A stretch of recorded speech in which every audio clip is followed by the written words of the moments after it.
Untuk kesekian kali, wacana koalisi besar kembali muncul pasca silaturahmi sejumlah parpol koalisi yang digagas PAN. Lantas seberapa besar potensi hingga strategi apa agar terbentuknya koalisi besar yang kerap diwacanakan Ketua Umum Parpol Koalisi Pemerintah? Untuk mengulasnya sudah bergabung bersama kami di Kompas Petang Direktur Eksekutif Indikator Politik Indonesia, Pak Burhanuddin Muhtadi. Terima kasih Pak Burhan sudah bergabung bersama kami di Kompas Petang. Saya langsung saja nih, apa yang Anda cermati dari pertemuan yang digelar siang tadi Pak Burhan? Pertama, pertemuan minggu siang ini itu memberi sinyal yang makin tegas kepada elit maupun kepada publik bahwa Presiden Joko Widodo adalah the real kingmaker.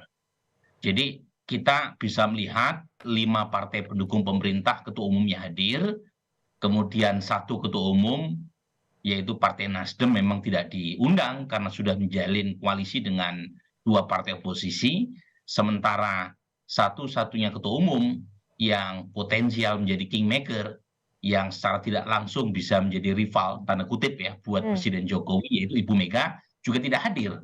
Jadi 5 partai yang hadir ketua umumnya itu kira-kira menegaskan sebagai koalisi yang real ketua kingmaker-nya adalah Presiden Jokowi. Nah, kalau Anda melihatnya nantinya akan ada deal-deal tertentukah atau ada strategi khususkah agar koalisi besar yang memang diinginkan oleh 5 parpol ini bisa terbentuk? Kan kita sebelumnya begini Cynthia, ada 3 tokoh politik yang potensial menjadi kingmaker. Satu adalah Presiden Jokowi, Ya. 2 adalah Ibu Mega, karena Ibu Mega memegang PDI Perjuangan yang bisa mencapreskan sekaligus mencawapreskan pasangan tanpa harus berkoalisi dengan partai lain karena boarding pass-nya cukup. Kemudian yang ketiga adalah Surya Paloh. Hmm. Surya Paloh sudah punya mainan koalisi sendiri namanya Koalisi Perubahan Ya. bersama Demokrat dan PKS. PDI Perjuangan belum menentukan pilihan. Nah, sementara ada 5 partai pendukung pemerintah yang relatif kendalinya itu secara tidak langsung bisa dipengaruhi oleh Pak Jokowi, yaitu Koalisi Kebangkitan Raya antara PKB dan Gerindra dan Koalisi Indonesia Bersatu. Nah, kalau misalnya 2 koalisi terakhir ini bisa dipersatukan oleh Presiden Jokowi, maka posisi tawar Presiden Jokowi menjadi besar. Oke. Itulah makna yang saya baca dari pertemuan minggu siang di PAN ini. Mhm. Sampai bahkan Pak Zul akan diajak sama Jokowi gitu ya Pak? Apakah sebegitu besarnya pengaruh dari endorsement seorang Jokowi?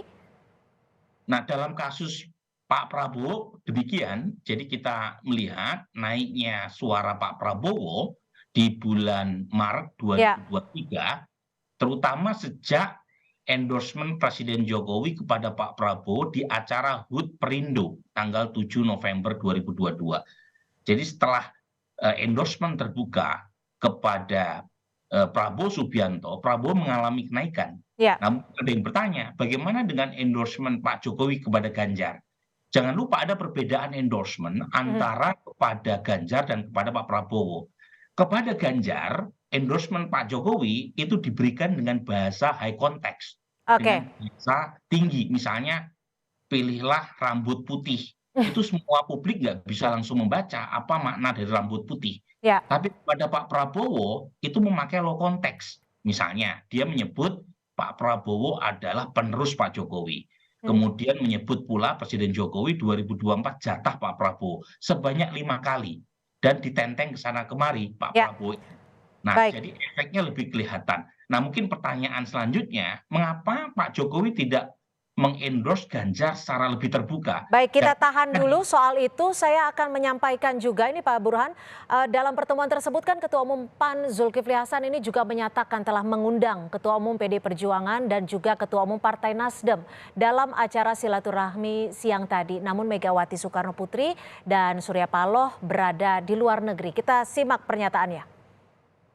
Sekali lagi ya, yang mengundang ini adalah Ketua PAN Bapak Zulkifli Hasan. Ketua Umum ini memang forumnya Ketua Umum, Nasdem dan PD Perjuangan sedang keluar negeri. Ya.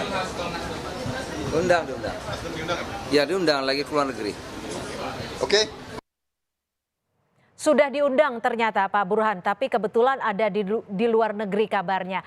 Anda melihatnya seperti apa? Apakah memang acaranya dibuat kebetulan saat keduanya tidak ada di dalam negeri, atau memang tidak berkesempatan untuk hadir? Tidak ada kebetulan dalam politik ya.